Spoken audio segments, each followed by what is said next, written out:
할렐루야. 오늘도 우리 하나님 아버지와 주 예수 그리스도로부터 은혜와 평강이 여러분의 삶과 가정 위에 함께 하시기를 기도합니다. 오늘부터 우리를 구원하시기 위해 이 땅에 오신 예수 그리스도의 오심을 기다리는 대강절이 시작되었습니다. 이때부터 거리에는요 캐롤이 울려 퍼지고 성탄 트리 장식이 등장하고 크리스마스 엽서나 선물을 주고받으며 각종 모임이나 행사에서 크리스마스 파티나 이벤트가 시작이 됩니다. 근데 여러분, 진정한 대강절의 의미는요 이런 보고 듣고 먹고 마시는 육적인 행사나 분위기가 아닙니다. 이 땅에 오신 예수님을 온전히 맞이하기 위해서 참회와 순종을 통해 거룩하게 준비하는 기간입니다.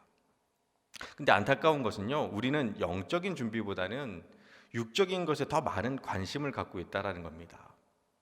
어제 롯데마우스 앞에 장식된 예쁜 크리스마스 리스를 보면서 아이들이 아빠 성탄절 이브 때 뭐 할 거예요? 하고 묻는 겁니다. 그래서 성탄절날 이브 때 예수님의 탄생을 기뻐하며 예배해야지 하고 말하니까 애들 반응이 힝 그래요. 힝. 그런데 이어서 예배 후에 우리 케이크 사서 파티하자 그러니까 와 그래요. 영적인 것에 대한 반응은 힝인데 육적인 것에 대한 반응은 와입니다. 영과 육 사이에서 우리는 대부분 육적인 것에 더 격렬하고 민감하게 반응을 합니다. 아니 목사님 그건 아이들이니까 그렇죠. 저희는 안 그렇습니다. 하실지 모르지만 자 그럼 다른 예시를 한번 들어보겠습니다. 만약에 가정입니다. 만약에 어느 날 기도하던 중에 하나님께서 아무개야 험한 세상 속에서도 믿음으로 사느라 고생 많았다. 그래서 이번에 너에게 특별한 선물을 주기로 결심을 했단다. 하늘의 상급으로 채워줄까 아니면 지금 바로 너의 통장에 현금 10억을 계좌 이체로 바로 쏴줄까? 하고 물어보신다면 여러분은 어떤 선물을 받으실 건가요? 제가 이와 비슷한 질문을 예전 소그룹 성경 공부 시간에 한번 물어본 적이 있습니다. 그때 수강생이 15분 정도 되셨는데요. 대부분이 집사님 이상의 직분자들이었습니다. 그리고 그 결과는 15분 전원 만장일치로 현금 10억을 받겠다고 하시더라고요. 그러면서 다들 하시는 말씀이 물론 하늘의 상급이 너무 귀하고 좋지만 지금 당장 현금 10억이 더 절실하다는 겁니다. 어쩌면 이것이 우리의 솔직한 모습일 겁니다. 예수님이 그리스도임을 믿고 내 삶의 주인으로 영접했습니다. 따라서 우리는 하늘의 시민권을 가진 천국 백성들이고 영의 사람들입니다. 하지만 사실 우리의 삶은요 성령의 인도하심보다는 육신에 따라 살 때가 더 많습니다. 이유는 우리가 육신을 입고 살아가기에 육적인 것에 더 직접적으로 반응하기 때문입니다. 하늘의 상급이 너무 귀하고 좋은 것인 줄 알지만 그것은 장래의 일이고 또 하늘의 상급이라는 것이 구체적으로 어떤 것인지도 모르니 막연합니다. 하지만 현금 10억은 실제적이고 직접적입니다. 그동안 무거운 짐이었던 대출금도 갚을 수 있고 좋은 집과 멋진 차도 살 수가 있습니다. 돈이 아까워서 먹지 못했던 맛있는 음식들 실컷 먹을 수 있고요. 평소 가보고 싶었는데 가보지 못했던 곳으로 마음껏 여행도 할 수가 있습니다. 그런데 영적인 것은요 티가 안 나요. 오늘 하루 동안 한 번도 기도하지 않았다고 해서 막 그렇게 힘들거나 죽을 것 같지는 않습니다. 하지만 하루 동안 아무것도 먹지 않으면요 배고프다고 난리가 납니다. 반대로 하루 동안 열심히 기도해도요 티가 안 납니다. 하지만 목에 금목걸이 하나만 메고 나가도 사람들이 다 알아봅니다. 성령 충만, 은혜 충만해도 사람들은 그걸 잘 모릅니다. 그리고 그것을 막 부러워하지는 않습니다. 하지만 명품 가방 하나 들고 나가면요 다들 부러워합니다. 이처럼 우리는요 영의 사람임에도 불구하고 육신을 입고 살아가기에 육신의 것들에 더 민감하고 좋아하고 자랑하며 살아갑니다. 그런데 오늘 사도 바울은요 말합니다. 우리 12절 말씀입니다. 12절 말씀 우리 같이 한 목소리로 읽도록 하겠습니다. 그러므로 형제들아 우리가 빚진 자로 돼 육신에게 져서 육신대로 살 것이 아니니라. 아멘. 즉 우리는요 비록 육신을 입고 살아가고 있지만 육신에 져서 육신대로 살아가는 육신의 빚진 자들이 아니라는 겁니다. 그런데 여기서 중요한 것은요 우리는 흔히 육신의 종이 된 사람들이라고 하면 대개 예수님을 믿지 않는 사람들이거나 불신자, 비기독교인들을 지칭하는 것으로 생각을 합니다. 그런데 오늘 말씀에서 바울이 육신의 종으로 살지 말라라고 권면하고 있는 대상은요 예수님을 믿지 않는 사람들, 불신자, 비기독교인들을 지칭하는 것이 아니라는 겁니다. 오늘 말씀은요, 12절에서 그러므로 형제들아라고 그런 호칭으로 시작이 됩니다. 여기서 형제들아라는 것은요, 주님 안에서 한 형제 자매가 된 로마교회 성도들을 의미합니다. 즉 육신에게 져서 육신의 빚진 자로 살지 말라라는 것은 세상 사람들, 이방인이나 불신자들에게 한 말이 아니라 우리 크리스천들에게 한 말이라는 겁니다. 다른 말로 하나님을 믿으면서도 예수님을 내 삶의 주인으로 영접했으면서도 우리 역시 여전히 육신의 종으로 살아갈 때가 많다라는 겁니다. 그러면서 이어지는 말씀이 서리빨같이 매섭습니다. 우리 13절 말씀입니다. 13절 말씀도 같이 읽겠습니다. 너희가 육신대로 살면 반드시 죽을 것이로되 영으로서 몸의 행실을 죽이면 살리니. 아멘. 육신대로 살면 죽을지도 몰라. 나중에 심판 당할 수도 있어. 어려움이 생길 거야. 그 정도 수준이 아닙니다. 반드시 죽을 것이로되, 반드시 죽는다라는 겁니다. 그러면서 영으로 살라고 합니다. 그리고 영으로 사는 사람이 바로 하나님의 아들이라고 합니다. 우리 14절 말씀입니다. 14절 말씀도 같이 읽겠습니다. 무릇 하나님의 영으로 인도함을 받은 사람은 곧 하나님의 아들이라. 아멘. 하나님의 영으로 인도함을 받은 사람이 곧 하나님의 아들이라는 겁니다. 여기서 인도하다라는 동사는요, 헬라어로 아고라고 하는데요, 이 아고란 단어는 체포하다, 구속하다라는 의미를 담고 있습니다. 즉 하나님의 영에 구속이 된 사람, 하나님의 영에 체포되어 하나님의 영에 매여 있는 사람이 바로 영의 사람이고, 그 사람이 곧 하나님의 아들이라는 겁니다. 자, 그렇다면 여러분, 하나님의 영에 구속되고 매여 있다는 것은 무엇일까요? 오늘 말씀을 묵상하다가 떠오른 찬양이 하나 있었습니다. 그것은 오직 주의 사랑에 매여라는 찬양인데요, 다들 아실 겁니다. 이 찬양의 후렴구 가사를 보면요, 이렇습니다. 제가 한번 불러볼게요. 주께서 주신 모든 은혜 나는 다 말할 수 없네. 내 영혼 즐거이 주 따르렵니다. 주께 내 삶 드립니다. 박수 한번 주세요. 감사합니다. 이 찬양의 가사에서 제가 답을 얻었습니다. 하나님의 영에 구속된 사람, 하나님의 영에 체포되어 매여 있는 사람이 어떤 사람이냐?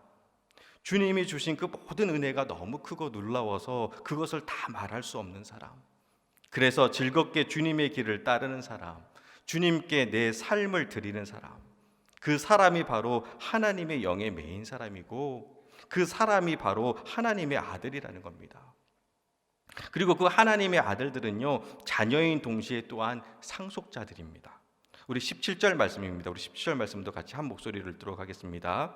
자녀이면 또한 상속자 곧 하나님의 상속자요 그리스도와 함께한 상속자니 우리가 그와 함께 영광을 받기 위하여 고난도 함께 받아야 할 것이니라. 아멘. 자, 그런데 여러분, 여기서 인상적인 것이 있습니다. 그것은 자녀이면 또한 상속자 곧 하나님의 상속자가 됩니다. 그런데 그 상속에는요, 영광만 있는 것이 아니라 고난도 있다라는 겁니다. 우리는 다 영광만 상속받기를 원합니다. 그런데 영광을 받기 위하여 고난도 함께 받아야 할 것이니라는 오늘 말씀처럼 하나님의 아들들도요, 고난 당합니다. 하나님의 아들들도 아프고 서럽고 눈물 나고 힘든 일 겪습니다. 가끔 새가족분들 중에 목사님, 예수님 믿었는데도 왜 제 삶은 끊임없는 고난의 연속인가요? 하고 물으시는 분들이 계십니다. 근데 여러분, 하나님의 자녀들도 고난 당합니다. 그 고난이 이상한 게 아닙니다. 그래서 사도 베드로는요, 베드로전서 4장 12절 13절에서 이렇게 고백을 합니다. 우리 같이 읽겠습니다. 화면을 참조해서 같이 읽겠습니다. 사랑하는 자들아, 너희를 연단하려고 오는 불시험을 이상한 일 당하는 것 같이 이상히 여기지 말고 오히려 너희가 그리스도의 고난에 참여하는 것으로 즐거워하라. 이는 그의 영광을 나타내실 때에 너희로 즐거워하고 기뻐하게 하려 함이라. 아멘. 고난 당하는 것을 이상하게 여기지 말고 오히려 그리스도의 고난에 참여하는 것으로 즐거워하라는 겁니다. 이유는 그의 영광이 나타나실 때에 너희로 즐거워하고 기뻐하게 하려 함이라는 겁니다. 따라서 하나님의 자녀에게 있어서 고난은요, 마땅한 것이고 당연한 겁니다. 그러니 고난 앞에서, 문제 앞에서, 어려움 앞에서 불평하거나 원망하지 마시고 그 고난에 참여함으로 견디고 이겨내세요. 자, 그렇다면 어떻게 이기느냐? 아니, 왜 우리가 그 고난에서부터 이길 수밖에 없느냐? 이유는 너무나도 간단하고 분명합니다. 하나님이 우리의 아버지시잖아요. 우리가 바로 하나님의 아들들이고 딸들이잖아요.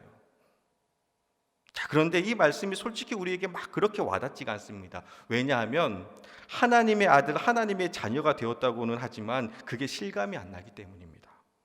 하나님이 우리를 자녀 삼아 주셨다라는 것이 머리로는 이해가 되고 감사하긴 한데 실제로는 내 삶에 아무런 능력이 없습니다. 그 결정적인 증거가 뭔지 아세요? 여러분, 여전히 세상이 무섭잖아요. 두렵고 걱정할 것들 투성이잖아요. 나의 부끄러운 죄와 연약함으로 인해 하나님이 혹시 나를 외면하시면 어떡하나 하는 의심에 불안하시잖아요. 그러면 아무리 백날 당신은 하나님의 자녀입니다, 하나님의 아들이고 딸입니다 라고 말씀드려도 아무 소용이 없는 겁니다. 그래서 바울은요 15절에서 너희가 다시는 무서워하는 종의 영을 받지 아니하고 양자의 영을 받았다고 말합니다. 자, 그런데 여러분, 여기서도 여전히 거리감이 있습니다. 그 거리감이 무엇이냐? 바로 양자가 갖는 거리감입니다. 하나님이 죄에서 종노릇하며 결국에는 죽을 수밖에 없는 우리를 입양하셔서 양자로 삼으셨습니다. 아들로 삼으셨습니다. 그런데 여러분, 양자는요 아들이라고는 하지만 여전히 하나님이 어렵습니다. 입양해본 친구가 그러더라고요. 입양한 아이가 제일 힘들어하는 게 뭐냐고 물어보니 아빠라고 부르는 것을 제일 힘들어한다고 하더라고요. 엄마라고 부르는 것이 너무 어렵대요. 자연스럽게 태어난 친아들과 딸들이 아무렇지 않게 부르는 아빠, 엄마라 그 부르는 그 호칭이 입양된 아이들은요 세상에서 제일 부르기 어려운 말이라는 겁니다. 이유는 버림받고 상처 있고 부끄러운 나의 과거와 연약함을 다 아는 분께 아빠, 아버지라 부르는 일은요 결코 쉽지 않다라는 겁니다. 근데 15절 말씀을 보면요, 우리 15절 말씀 다시 같이 한 목소리를 들어가겠습니다. 15절입니다. 너희는 다시 무서워하는 종의 영을 받지 아니하고 양자의 영을 받았으므로 우리가 아빠, 아버지라고 부르짖느니라. 아멘. 양자의 영을 받았다는 것에 이어서 하나님을 향해 아빠, 아버지라 부르짖느니라 라고 말씀하고 있습니다. 입양되어 호적이 아들이라고 올렸는데도 그래도 여전히 서먹해하고 어려워하고 있는 아들에게, 즉 우리들에게 하나님께서 너는 이제 내 아들이라고, 너는 이제 내 딸이라고, 나를 아빠라고 불러도 돼 하고 말씀하신 겁니다. 아빠 하고 하나님을 부를 수 있다라는 겁니다. 여러분, 이 말씀 속에 담긴 하나님의 은혜가 너무 크고 놀라워요. 그런데 안타까운 것은 많은 분들이 아빠, 아버지라는 말씀이 어마어마한 의미를 잘 모르고 계십니다. 아빠, 그러니까 이것을 단순히 어린아이들의 유아적 표현으로만 생각한 나머지 하나님을 아빠, 아버지라 부르는 것은 하나님과 우리 사이가 아빠라 부를 만큼 친한 관계가 되었다쯤으로 생각을 합니다. 물론 틀린 말이 아닙니다. 아빠, 아빠라는 이 말은요 어린아이가 아버지를 부르는 입모양에서 파생된 단어가 맞습니다. 대부분의 언어에서 엄마, 아빠라는 말은요 아기가 엄마와 아빠를 부르는 입모양을 보고 만드는 경우가 많습니다. 맘마, 맘마라고 엄마를 부르니까 영어에서는 맘마가 엄마가 되는 것이고요, 우리는 그 소리를 엄마라고 들어서 엄마가 되는 겁니다. 마찬가지로 히브리 사람들은 아람어로 엄마가 임마입니다. 우리한테는 엄마라고 들렸던 그 소리가 아람 사람들에게는 임마라고 들렸던 겁니다. 그래서 아람어로 엄마는요 임마입니다. 여기서 악센트 잘못해서 엄마에게 임마 그러면 왠지 기분이 안 좋을 것 같은 생각이 들긴 하지만, 아무튼 아버지라는 말은요 아람어로 아버지의 아바라는 말은 아람어로 아버지의 유아적 표현입니다. 근데 과연 이 아바라는 말, 아빠라는 말이 하나님 아버지를 아빠라고 표현함으로 어린아이들이 아버지를 아빠라 부르며 친밀감을 표현하듯이 하나님과의 친밀함을 나타내기 위해 아빠, 아버지라 부르라고 하신 걸까요? 실은 그게 아닙니다. 여러분, 여기서 우리가 주의 깊게 보셔야 되는 것이 있는데요, 그것은 바로 부르짖느라입니다. 아빠 아버지라 부르짖느니라. 원어로 보면요, crying out, 울부짖느라입니다. 이건 꼬마 아이가 아버지랑 친하게 지내면서 아빠하고 부르는 수준의 이야기가 아닙니다. 여기에서 중요한 아빠의 개념은요, 울부짖느라입니다. 아무 생각 없이 아이가 응석 부리듯이 부르는 호칭으로서의 아빠가 아니라는 겁니다. 무슨 말입니까? 죽을 만큼 괴로울 때 울부짖는 소리가, 부르짖는 소리가 바로 아빠라는 겁니다. 자, 그렇다면 예수님은 언제 이 아빠라는 이 호칭으로 하나님을 불렀을까요? 말씀을 보면요, 복음서에 딱 한 번 나옵니다. 그때가 어떤 배경에서 예수님이 하나님 아버지를 향해 아빠라고 하셨는지 한번 살펴보겠습니다. 마가복음 14장 36절 말씀입니다. 우리 화면을 참조하셔서 같이 한 목소리로 읽도록 하겠습니다. 이르시되 아빠 아버지여, 아버지께는 모든 것이 가능하오니 이 잔을 내게서 옮기시옵소서. 그러나 나의 원대로 마시옵고 아버지의 원대로 하옵소서 하시고 아멘. 여러분, 이날이 언제입니까? 예수님이 잡히시기 전날 겟세마네에서 밤새도록 기도하시던 날입니다. 땀이 핏방울이 되어 흐를 정도로 기도하시며 그 마지막 순간에 예수님이 하나님 아버지를 부를 때 쓰신 말이 바로 아빠 아버지였습니다. 그렇다면 진정 이 말이 가지고 있는 의도는 무엇이겠습니까? 그저 막연하게 응석 부리는 아이처럼 아빠 그런 수준의 이야기가 아니라 지금 이 말의 의미는요, 조롱당하고 침뱉음 당하고 채찍맞고 벌거벗겨져서 십자가에 매달려 죽어야 하는 그 전날 밤, 하나님, 제가 이 길을 가야 하는 겁니까? 제가 이렇게 꼭 죽어야만 하는 겁니까? 제가 이렇게 억울하게 조롱과 비웃음 속에서 부끄럽고 창피하게 피 흘려야만 하는 겁니까?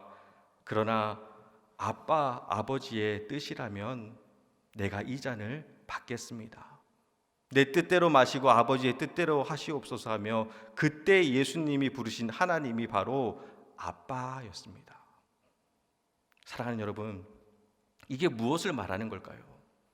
너무 억울하고 분통 터지고 속 터질 듯 답답할 때 어느 누구에게도 말할 수 없고 혼자 뜬 눈으로 밤을 지새우며 애꿎은 가슴만 사정없이 쳐서 시퍼렇게 멍든 가슴 부여잡고 울고 있을 때, 그런 자녀가 안타깝고 안쓰러워 아무 말도 못하고 같이 잠 못 이루고 계신 아버지 앞에서 그냥 아빠하고 부둥켜 안고 펑펑 울었던 아빠가 바로 이 아버지인 겁니다.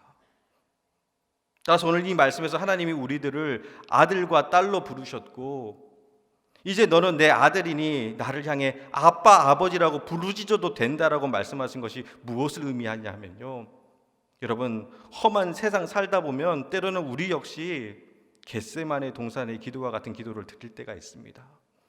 너무 억울하고 너무 원통하고 너무 힘든데 누구 하나 알아주는 이가 없을 때, 정말 손가락 하나 까딱할 힘조차 남아있지 않아 제대로 기도조차도 드리지 못할 때 그냥 아빠 아버지하고 부르짖으면 된다라는 겁니다. 온 세상이 나를 버려도 무조건 내 편이 되어주실 것 같은 그 넓은 아버지 품에 안겨도 된다라는 겁니다. 아무것도 묻지도 않고 따지지도 않으시고 쓰러져 있는 나를 업어줄 것 같은 그 넓은 등에 엎혀서 그냥 얼굴 파묻고 한없이 울어도 된다라는 겁니다. 사랑하는 여러분, 하나님의 아들과 딸이 된다라는 말은요, 너 나한테 와서 내 가슴에 안겨서 아빠하고 울어도 된다라는 말인 겁니다. 내 가슴은 너를 위해서 내어놓을 것이고 내 등은 너가 마음껏 얼굴 묻고 울어도 되는 등으로 내가 내 아들과 딸인 너에게 내어주겠다. 이 말이 바로 아빠, 아버지라고 부르짖어도 된다라는 겁니다. 하나님의 아들이 된다라는 것. 그래서 하나님을 아빠, 아버지라 부를 수 있다라는 것은 바로 이 은혜와 위로와 축복을 누리는 겁니다. 저는 우리 교회 모든 성도님들이 목사고 장로고 권사고 집사이기 전에 하나님의 아들과 딸들이 되었으면 좋겠습니다. 그래서 험한 세상 살다가 넘어지고 깨져서 아프고 힘들고 지치고 눈물 날 때 그냥 하나님 앞에 나와 억울하고 상처난 마음 다 꺼내놓고 아버지하고 부를 수 있으셨으면 좋겠습니다. 그런 의미에서 교회라는 어떤 곳이냐? 아빠 아버지신 하나님 만나러 오는 겁니다. 언젠가 한 번은 주일 예배 다 마치고 대부분의 성도님이 다 돌아가셨는데 교회 그 로비에 권사님 한 분이 앉아 계시는 겁니다. 그래서 권사님 왜 아직도 안 가셨어요? 하고 묻자 그 권사님이 아버지 집이 너무 좋아서요 라고 답하시더라고요. 맞아요. 아버지 집이 좋은 겁니다. 아버지 집이 좋은 건요, 집이 크고 시설이 좋아서가 아니라 그곳에 아버지가 계시기 때문에 좋은 겁니다. 바라기는 우리 교회가 힘들고 서럽고 눈물 날 때 그냥 와서 아빠 하고 한없이 울부짖는 교회, 그렇게 울부짖어도 되는 교회가 되었으면 좋겠습니다. 코로나19로 많이 힘드셨잖아요. 아니 지금도 여전히 힘드시잖아요. 세상에 서러운 일이 얼마나 많습니까? 가슴은 너무 답답한데 어느 누구에게도 말할 수 없을 때, 너무 힘들어서 괜히 사람 붙들고 말했다가 뒷감당 안 되고 마음 다치는 경우도 있으실 겁니다. 그럴 때 그냥 교회 오셔서 아빠 하고 우시면 됩니다. 너무 기도 잘하려고 하지 마시고 그냥 앉아서 아버지 하고 울어도 됩니다.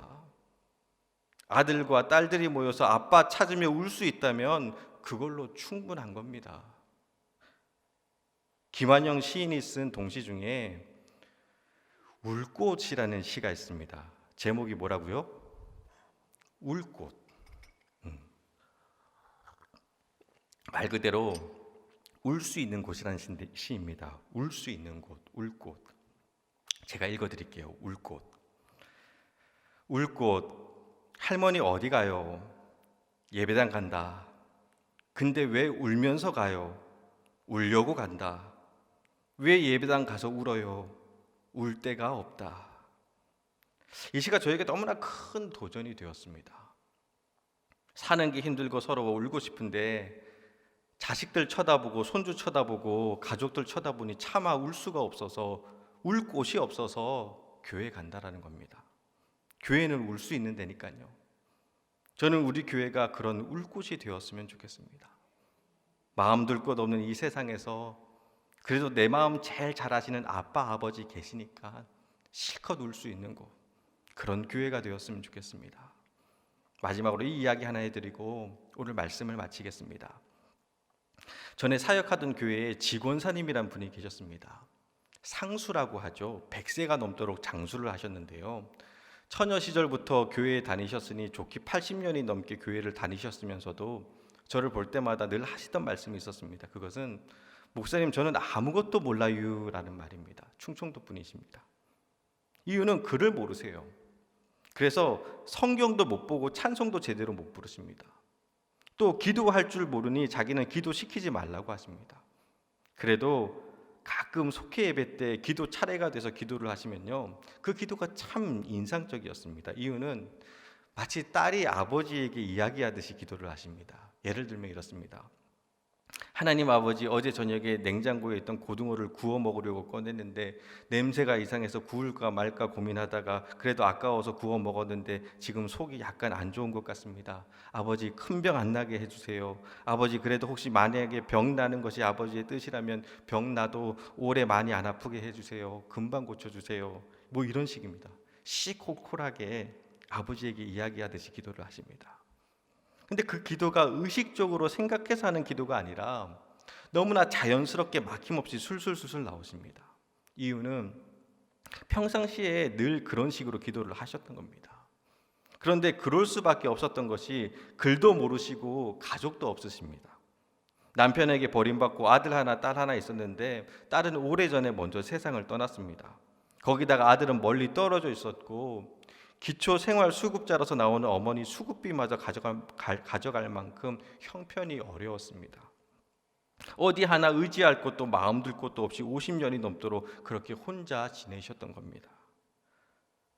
그러니 외롭고 무섭고 쓸쓸할 때마다 하나님 아버지께 그런 식으로 기도하며 그 긴 세월을 견디며 지내셨던 겁니다. 그리고 102세 되던 해에 이제 연수를 다 하시고 돌아가시기 직전에 교우들과 함께 임종을 지키며 임종 예배를 드리는데 숨을 거두시기 직전에 마지막으로 나지막하게 하셨던 말이 잊혀지지가 않습니다. 그것은 바로 아빠였습니다. 아빠. 근데 그 아빠가 누군지 알겠더라고요. 누굴까요? 하나님 아버지, 아빠. 사연 많고 고단한 인생이었지만 그래도 아버지 때문에 행복하다고 하셨는데 마지막 숨이 다하는 그 순간까지 붙들고 계셨던 이름이 바로 아빠, 아버지, 하나님이셨던 겁니다. 여러분 꼭 기억하시길 바랍니다.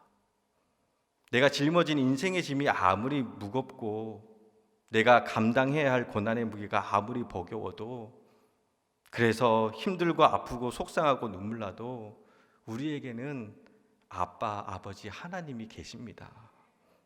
지금 당하고 있는 고난은요, 영광을 받기 위해서 함께 받아야 할 고난일 뿐입니다. 이 고난이 우리를 낙심케 하지 못하고 망하게 하지 못합니다. 왜냐하면 우리는 하나님의 자녀들이니까요. 삶의 그 어떤 순간에도 하나님을 향해 아빠, 아버지라고 부르짖을 수 있다면 우리는 반드시 승리할 줄 믿습니다. 그 믿음으로 험한 세상 속에서도 담대히 살아가는 하나님의 아들들, 하나님의 딸들이 되시기를 주님의 이름으로 축원합니다.